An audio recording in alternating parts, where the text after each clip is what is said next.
It is Monday, April 6, 2026. While the rest of the mainstream media spent the weekend debating Todd Blanche's legal resume, they missed the smoking gun hiding in plain sight.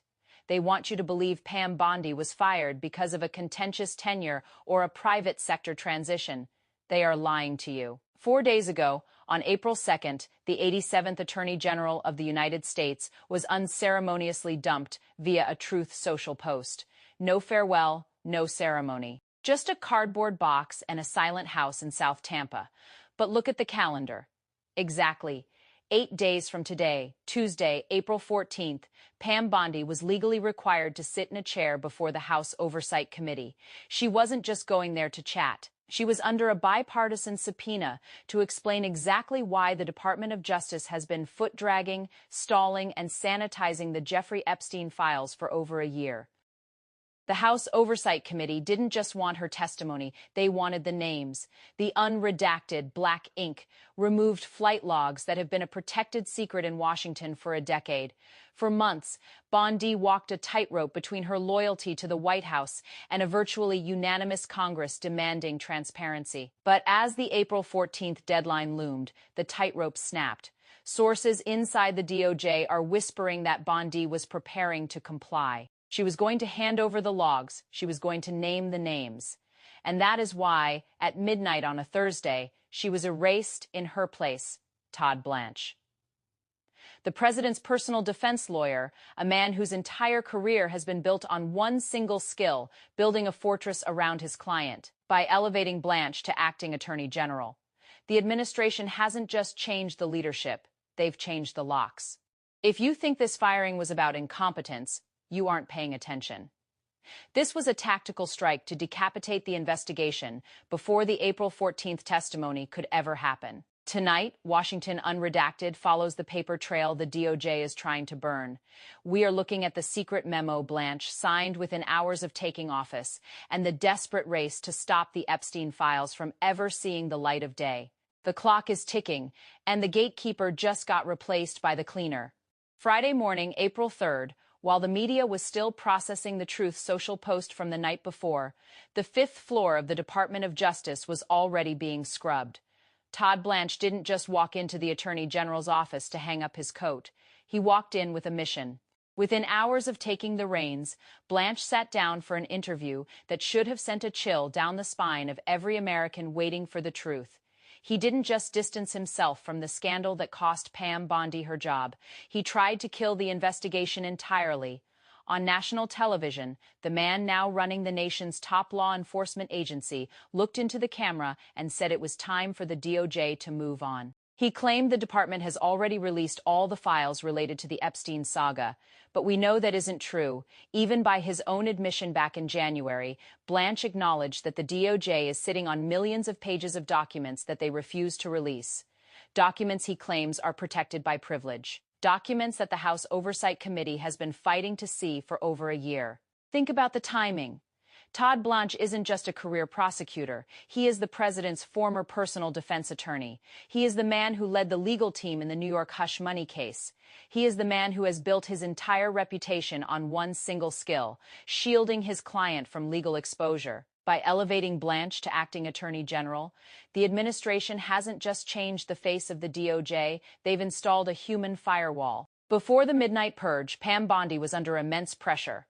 Chairman James Comer and Representative Nancy Mace had already secured a bipartisan vote to haul her into a closed-door deposition on April 14th. The committee wasn't just asking for more summaries or redacted memos. They wanted the raw data. They wanted the bank records. They wanted the flight logs from 1990 all the way to 2019. The House Oversight Committee was closing in on the Gray Vault, the repository of digital evidence that contains the names of the powerful elites who enabled Epstein for decades. Sources close to the investigation suggest that Bondi, facing the threat of contempt, was starting to buckle. She was the gatekeeper who was losing her grip on the keys. Todd Blanche was brought in to change the locks. His first act wasn't to prepare for that April 14th hearing, it was to declare the case closed. He is betting that by claiming everything has been released, he can stall the Oversight Committee just long enough to run out the clock. He is betting that the American people will stop asking questions if the top lawman in the country tells them there's nothing left to see. But the paper trail doesn't lie. And as we're about to show you, the files Todd Blanche says don't exist are the very ones that contain the names they are most desperate to hide. But the House Oversight Committee isn't taking the bait. Within hours of Todd Blanche's television appearance, Chairman James Comer and Representative Nancy Mace sent a signal that the fifth floor of the DOJ did not expect. They didn't just issue a statement. They issued a final ultimatum. The committee has learned that the Gray Vault, the internal DOJ database containing the unredacted digital evidence from the Epstein Island raids, isn't just a collection of old files. It is a live, searchable repository of every text message, every bank transfer, and every encrypted email recovered from the servers Epstein kept in Manhattan. And according to sources close to the investigation, the committee now has proof that Pam Bondy had already authorized a preliminary review of these files for congressional staffers. This is the real reason for the midnight purge. Bondi didn't just fail to protect the perimeter, she let the investigators inside the gate. By the time the Truth Social post went live on April 2nd, congressional investigators were already referencing names from the flight logs with suspicious offshore wire transfers. They weren't just looking for celebrities. They were looking for the enablers, the lawyers, the bankers, and the political fixers who kept the Epstein machine running for 30 years. Nancy Mace has been vocal about the redacted summary she viewed in a secure room last month. She described it as stomach turning. She didn't just call for the files to be released. She called for the immediate declassification of the Schedule B manifests. These are the manifests that the DOJ has claimed for 5 years were lost during a server migration. Now, with Todd Blanche sitting in the big chair, the committee is facing a human wall. Blanche has already moved to revoke the security clearances of the 3 DOJ whistleblowers who are helping the committee navigate the Gray Vault. He is systematically cutting off the oxygen to the investigation. But James Comer is calling his bluff. The committee has threatened to invoke the inherent contempt power of the House, a move that hasn't been used in nearly a century. This would allow the House sergeant at arms to physically take Todd Blanche into custody if he refuses to produce the server racks by the April 14th deadline. This is no longer a legal debate. This is a cold war between the branches of government. On one side, you have a personal defense lawyer turned attorney general, fighting to keep the vault closed. On the other, you have a bipartisan committee that knows they are inches away from the biggest exposure of elite corruption in American history. The stakes for April 14th have just been tripled. It's no longer just about what Pam Bondy was going to say. It's about what Todd Blanche is trying to hide. And the committee is betting that even the cleaner can't stop a subpoena backed by the threat of a jail cell. To understand why Todd Blanche was moved into the line of fire, you have to look past the flight logs. You have to look at the money. Because for the last decade, the DOJ has fought a quiet, brutal war to keep one specific set of documents from the public eye: the suspicious activity reports linked to a network of offshore shell companies. We aren't just talking about Jeffrey Epstein's personal bank accounts. We are talking about the funding vehicles, the corporations with names like Southern Trust and Financial Management, and the little-known Zorro Trust. For years, the mainstream media told you the money died with Epstein in 2019. They were wrong. The House Oversight Committee has discovered a digital trail of wire transfers that didn't stop when Epstein's heart did. These transfers were moving through Deutsche Bank and into a series of trusts controlled by what investigators call the enablers. These are the high-level political donors and legal fixers who ensured that no matter how many girls were rescued, the men at the top were never touched. And this is where Pam Bondy's compliance became a lethal threat to the status quo. Sources inside the Treasury Department's FinCEN division have leaked that Bondi had authorized the unmasking of 3 major donor names linked to these transfers. We are talking about people who aren't just names on a list. They are people who have been inside the Oval Office within the last 90 days. By installing the president's personal defense lawyer as the acting attorney general, the administration has created a legal dead zone. Blanche is claiming that any financial record involving a presidential associate is protected by executive privacy. He is trying to build a wall around the checkbook. But the Oversight Committee is holding a sledgehammer. They have already contacted the whistleblowers at Deutsche Bank, who are ready to testify that the DOJ, under its new leadership, is actively obstructing a money laundering investigation. The cleaner isn't just scrubbing the flight logs anymore. He is trying to wash the digital ink off the most expensive cover-up in American history. And the clock to April 14th is now a countdown to a financial explosion that could level the entire Washington establishment. So we come back to the only question that matters. The question they killed a cabinet-level career to avoid answering. Why?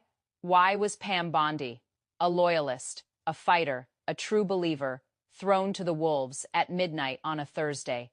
The answer isn't in the press releases. It's in the panic. They silenced Pam Bondy because she had finally realized that the Epstein Files weren't just a political liability.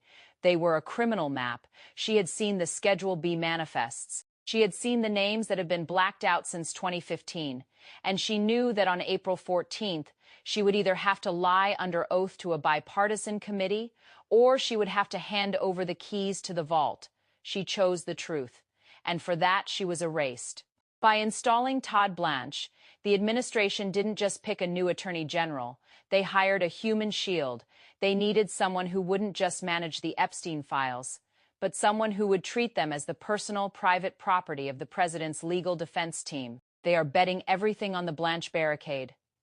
They believe that by claiming executive privilege over a decade-old sex trafficking investigation, they can stall the American people until the news cycle moves on.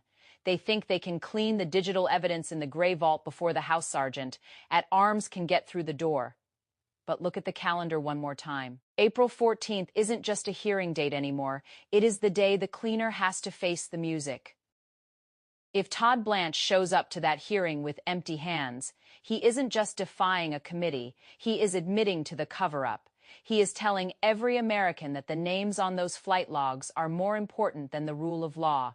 He is telling the survivors of Epstein's empire that their justice is for sale, and the price was a midnight firing.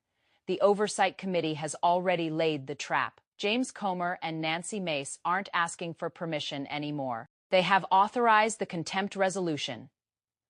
They are prepared to treat the acting Attorney General of the United States like a common criminal if he continues to hide the truth. This is the moment we've been waiting for. The moment where the Trump allies and the deep state enablers are finally backed into a corner. They thought they could bury the truth by firing the gatekeeper. They thought they could silence the logs by changing the lawyers. They were wrong, because the paper trail doesn't stop at the DOJ.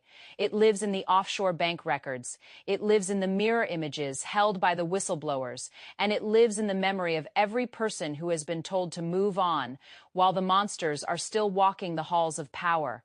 The clock is at 0. The barricade is built. But on April 14th, we're going to find out if the cleaner can actually scrub away a decade of blood and black ink, or if the vault is finally going to be blown wide open. Subscribe to Washington Unredacted. We are the only ones following the trail they tried to burn. Stick with us, because the truth isn't just coming. It's already here, and they are terrified. You're finally going to see it. This investigation deserves to reach millions. If you want the truth exposed, share this video, hit the like button, and sound off in the comments below. Stay tuned. Washington Unredacted is just getting started. The next big break is coming, and you won't want to miss it.